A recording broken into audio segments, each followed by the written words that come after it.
제니퍼 둘로스는 2019년 5월 24일 코네티컷 자기 집에서 실종되었습니다.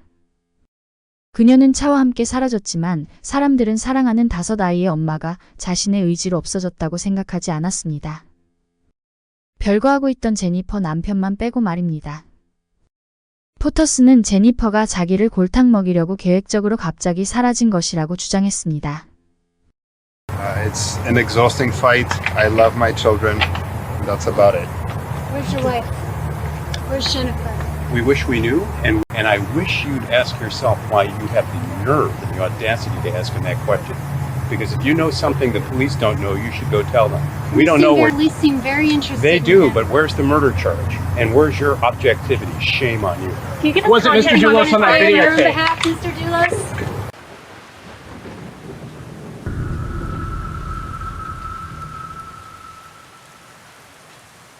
제니퍼와 포터스는 브라운 대학에서 같이 대학 생활을 했습니다. 그 당시 둘은 서로 호감을 가지고 있었지만 각자 다른 사람과 사귀고 있었기 때문에 친구로 지냈습니다. 1989년 포터스는 브라운 대학을 졸업한 후 콜롬비아 대학원에서 재무학 MBA를 취득했습니다. 제니퍼는 졸업 후 뉴욕 대학교에서 석사학위를 받았습니다. 2004년 여름 포터스가 첫 부인과 이혼한 지 불과 한 달 만에 두 사람은 결혼했습니다. 그리고 포터스는 포그룹이라는 이름으로 고급 주택을 전문으로 다루는 부동산 개발 회사를 설립했습니다. 부부는 기적적인 2번의 쌍둥이 출산으로 총 5명의 아이들을 키우고 있었습니다. 제니퍼는 아이들을 돌보기 위해 온라인에서 작가로 활동하면서 집에서 일을 했습니다. 가족은 커네티컷에 있는 범죄율이 낮고 안전한 부유촌에 위치한 대저택에서 살고 있었습니다. 잘생기고 능력 있는 남편, 아름답고 성격 좋은 아내, 그리고 똑똑하고 개성 만점인 5명의 아이들. 부부는 주변 사람들의 부러움을 샀습니다. 하지만 다정해 보이는 남편 포터스는 대놓고 바람을 피고 있었으며 아내를 무시하고 억압했습니다. 2018년 제니퍼는 이혼 소송을 하고 아이들을 데리고 집에서 나와 남편과 별거를 시작합니다. 그녀는 아이들이 다니는 학교 근처에 집을 구해서 5명의 아이들과 살고 있었습니다. 2019년 5월 24일 제니퍼는 오후에 여러 개의 약속이 뉴욕에서 잡혀 있었습니다. 그날 아침 다른 날과 마찬가지로 아이들을 학교에 데려다 주기 위해서 7시 58분에 집에서 나왔습니다. 그리고 10분 후 가까운 곳에 있던 학교에 아이들을 금방 데려다 주고 집으로 돌아오는 모습이 이웃집 카메라에 포착되었습니다. 약 3시간 후 11시 5분경 제니퍼 차가 밖으로 나가는 장면을 마지막으로 제니퍼는 감쪽같이 사라졌습니다. 제니퍼 차가 나가고 20분 후인 11시 30분경 제니퍼의 친구이자 베이비시터인 로렌이 집에 도착했습니다. 로렌이 차고로 들어갔을 때 제니퍼의 차가 없었습니다. 제니퍼가 오늘 뉴욕에서 약속이 있다는 것을 들었기 때문에 그녀가 외출했다고 생각하고 로렌은 집 안에 들어갔습니다. 제니퍼가 외출 시 항상 가지고 다니는 가방과 거의 마시지 않은 커피가 테이블 위에 있었습니다. 뭔가 찜찜했지만 다른 가방을 가져갔겠거니 하고 청소를 하기 위해 팬트리 문을 열었습니다. 그리고 팬트리 안에 2개만 있는 키친타올을 보고 이상하다는 느낌을 받습니다. 왜냐하면 어제 저녁에 팬트리 안에 12개의 키친타올을 채워놓았기 때문입니다. 하룻밤 사이에 10개의 키친타올을 썼다는 게 의아했습니다. 로렌은 제니퍼에게 언제 오냐고 문자를 보내고 전화도 걸었지만 아무런 답장도 없었고 전화도 받지 않았습니다.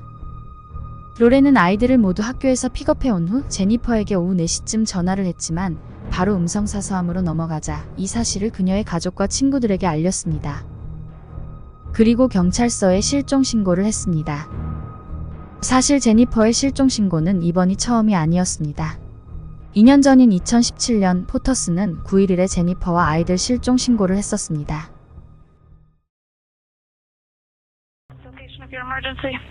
I'm worried about my wife and kids because they left to go to New York and I haven't been able to get in touch with them.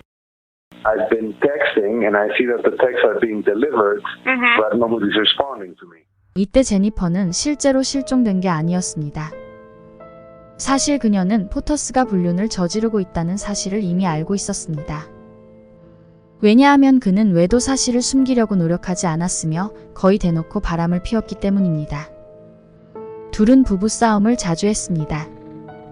제니퍼는 언제부턴가 남편이 자신을 해칠 것 같다는 느낌을 받았습니다. 그리고 그가 총을 구입했다는 사실을 알게 되었고 남편이 두려웠던 그녀는 이혼 소송을 하고 아이들을 데리고 집을 나갔습니다.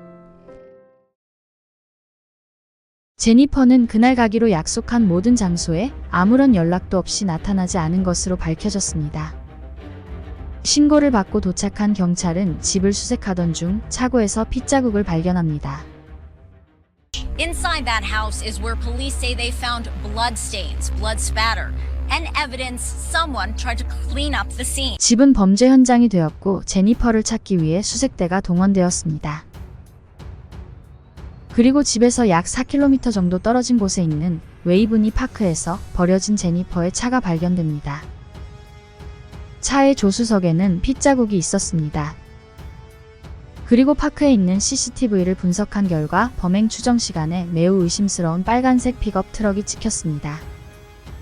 현장에서 채취한 DNA 분석 결과 혈흔은 제니퍼의 것으로 밝혀졌으며 부엌 싱크대에서 채취한 DNA 지문 감식 결과 여러 개의 지문 중 남편 포터스의 지문이 나왔습니다. 다음 날 포터스는 변호사와 함께 경찰서에 와서 담당 형사를 만났습니다. 그는 묵비권을 행사했으며 전화기만 증거로 제출하고 바로 경찰서를 떠났습니다. 그의 전화기를 포렌식 분석한 결과 제니퍼가 실종된 날 저녁 7시경 그는 하트포트에 있는 알버니 애베뉴에 있었던 것으로 나왔습니다. 경찰은 포터스가 지나간 곳으로 추정되는 곳에 설치되어 있던 모든 CCTV를 분석했습니다. 소름 끼치게도 증거인멸을 하고 있는 것으로 의심되는 장면들을 발견했습니다. 형사는 하트포트의 카메라에 찍힌 2014년식 포드 차량의 동선을 추적했습니다. 이 차는 포터스가 운영하는 포그룹 회사 이름으로 등록된 차입니다. 제니퍼가 실종된 당일 7시 30분부터 7시 50분까지 해당 지역을 돌았습니다. 하얀색 셔츠에 어두운 바지를 입고 모자를 눌러 쓴 포터스로 보이는 남자가 운전을 했으며 조수석에는 여자가 타고 있었습니다. 카메라로 확보한 장면은 그가 20분 동안 이 지역을 운전하면서 여러 번 차를 세우고 검은색 비닐봉투와 여러 의심스러운 물건들을 인도에 있는 쓰레기통에 여러 번 나눠서 버렸습니다. 그리고 인도에 있는 빗물 배수관에 납작한 무언가를 버리는 장면이 포착됩니다.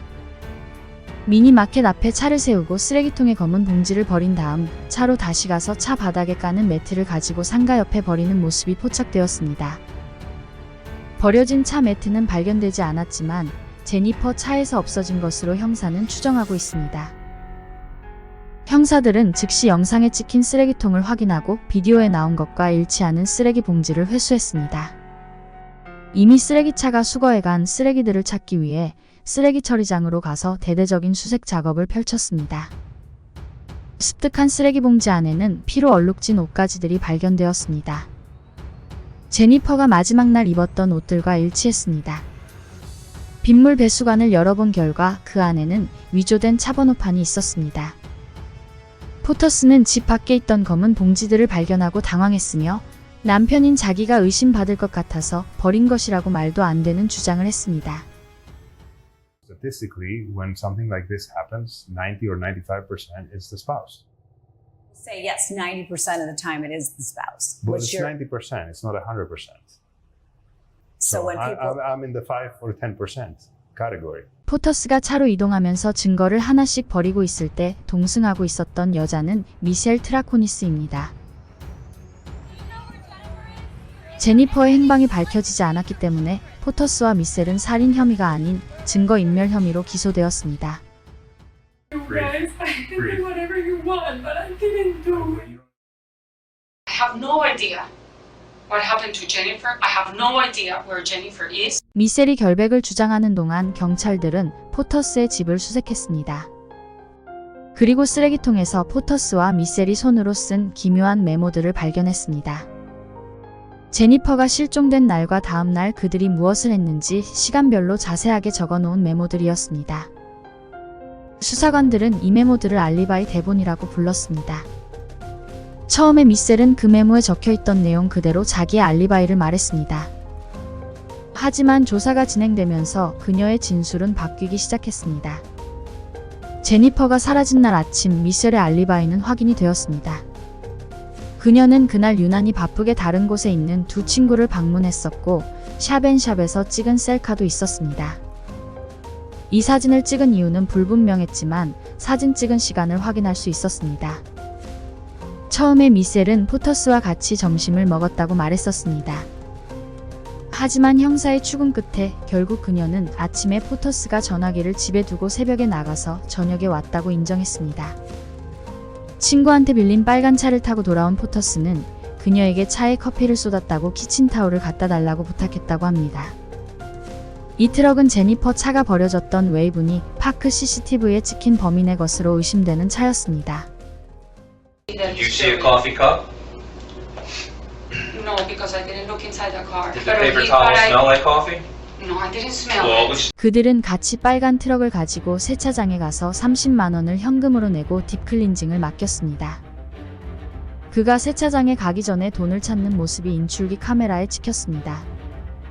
증거를 없애려는 포터스의 무던한 노력에도 불구하고 차 조수석에는 제니퍼의 혈흔이 발견되었습니다. 작가였던 제니퍼에게는 출간되지 않은 소설이 하나 있었습니다. 바람난 남편을 함정에 빠뜨리기 위해서 자신의 실종을 꾸며낸 한 여자의 이야기를 담고 있는 소설이었습니다. 포터스의 변호사는 제니퍼가 쓴 글은 소설이 아니라 실제로 그녀가 계획한 것이며 남편에게 복수하기 위해서 죽은 척 연기하는 거라며 포터스는 제니퍼의 실종과 아무런 관계가 없다고 주장했습니다. 포터스 측은 이 주장을 몇 달 동안 밀어붙였으며 제니퍼가 실종된 지 6개월이 지나 크리스마스가 다가오고 있었습니다. All I want to say is that I wish Jennifer and her family happy holidays. And I just pray that they give my kids my love and my best wishes. 한편 사건 당일 포터스가 하트포트에서 쓰레기를 버리고 있는 중간에 두 번이나 통화한 사람이 있었습니다. 그 사람은 포터스의 절친이 켄트 뮤니입니다. 켄트는 그날 포터스와 통화한 적이 없다고 부인했습니다. 하지만 그의 이름은 알리바이 대본에 여러 번 등장했기 때문에 경찰은 그가 포터스의 범행을 제일 잘 알고 있을 거라고 믿었습니다. 켄트는 당시 아내와 이혼을 하고 있던 중이었습니다. 제니퍼가 사라지기 바로 전날 포터스는 별거 중인 켄트의 아내에게 두 번이나 전화를 했습니다.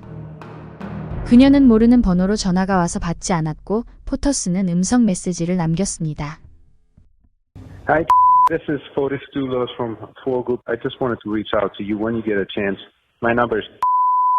Thank you so much. 켄트의 아내는 거의 이혼의 마지막 단계에 있었고 켄트와 다시는 보고 싶지 않았습니다. 그런데 겨우 얼굴만 알고 지냈던 포터스가 갑자기 전화를 해서 다 같이 식사를 하자는 제안에 그녀는 너무 황당했고 그의 초대를 거절했습니다. 경찰은 포터스가 켄트와 공모하여 켄트의 아내를 알리바이로 이용하려고 했던 것으로 보았습니다. 살인 수사는 그 후 몇 달 동안 계속되었습니다. 포터스는 증거 조작 혐의를 받고 있었지만 보석금을 내고 풀려나 집에서 지내고 있었습니다. 제니퍼 어머니는 포터스 상대로 빌려준 32억을 갚으라고 소송을 제기했습니다. 어머니는 제니퍼를 믿고 그에게 돈을 빌려줬기 때문에 아무런 문서도 작성하지 않았고 포터스는 돈을 갚을 의무가 없었습니다. It's an exhausting fight. I love my children. That's about it. Where's your wife? Where's Jennifer? We wish we knew, and I wish you'd ask yourself why you have the nerve and the audacity to ask him that question. Because if you know something the police don't know, you should go tell them. We don't know where... At least seem very interested. They in do, him. but where's the murder charge? And where's your objectivity? Shame on you. was it Mr. Doulos on that On your videotape? behalf, Mr. Doulos? 모든 사람들이 포터스가 제니퍼를 죽였다고 손가락질을 했고 그의 살인 증거는 하나 둘씩 드러나고 있었습니다. 2020년 1월 포터스의 재구속 여부를 따지기 위해 예정되었던 심리에 당사자인 포터스는 법정의 모습을 드러내지 않았습니다. 경찰은 포터스를 찾기 위해 그의 집으로 출동했습니다. 포터스는 차 안에서 일산화탄소 중독으로 의식을 잃고 쓰러져 있었습니다. 헬리콥터로 포터스를 병원으로 이송했지만 결국 그는 사망했습니다. 포터스의 차 안에서는 그가 쓴 유서가 발견되었습니다. 만약 당신이 이것을 읽고 있다면 나는 더 이상 이 세상 사람이 아닙니다. 내가 저지르지도 않은 일로 감옥에서 평생을 지내고 싶지 않습니다. 이제 충분합니다. 이 일을 끝내는데 내 목숨이 필요하다면 그렇게 하세요.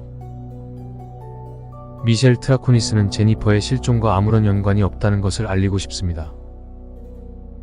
Fotis Dulis was declared dead tonight at 5:32. 포터스의 변호사는 그가 사람들이 생각하는 것처럼 죄책감에 시달려서가 아니라 살인 혐의의 무게에 압도되어 억울해서 스스로 목숨을 끊었다며 끝까지 포터스의 무죄를 주장했습니다. 포터스가 사망하고 며칠 후 미셀의 변호인단은 스페니쉬가 모국어인 미셀이 부족한 영어로 진술했기 때문에 수사관이 그녀의 말을 오해했다며 진술을 스페니쉬로 다시 해야 한다고 말했습니다. 그리고 하트포트에서 포터스가 쓰레기를 버리고 있을 때 그녀가 동행한 것은 인정했지만 그녀는 그냥 앉아만 있었을 뿐이고 증거를 없애는 행위를 하지 않았으며 무엇보다 제니퍼가 실종된 당일 그녀는 확실한 알리바이를 가지고 있기 때문에 미셀에게는 아무런 죄가 없다고 주장했습니다. 그녀를 살인 공모죄로 기소하는 데는 증거가 많이 부족했습니다. 하지만 켄트는 공모 혐의를 부인하기는 어려워 보였습니다. 2019년 4월 제니퍼가 실종되기 한 달 전쯤에 켄트는 외지고 나무가 무성한 사유지를 친구한테 빌렸던 것으로 밝혀졌습니다. 그리고 그곳에 사람의 관이 들어갈 만한 땅을 파놓았습니다. 경찰이 그곳을 수색했을 땐 이미 구멍은 메워져 있었습니다. 그리고 사람이 묻혔던 흔적은 없었습니다. 하지만 검찰은 켄이 나쁜 의도를 가지고 땅을 팠을 것으로 추정하고 있습니다. 경찰의 노력에도 불구하고 제니퍼의 시체를 찾는 것은 결국 실패했습니다. 켄트는 보석금을 내고 풀려났습니다.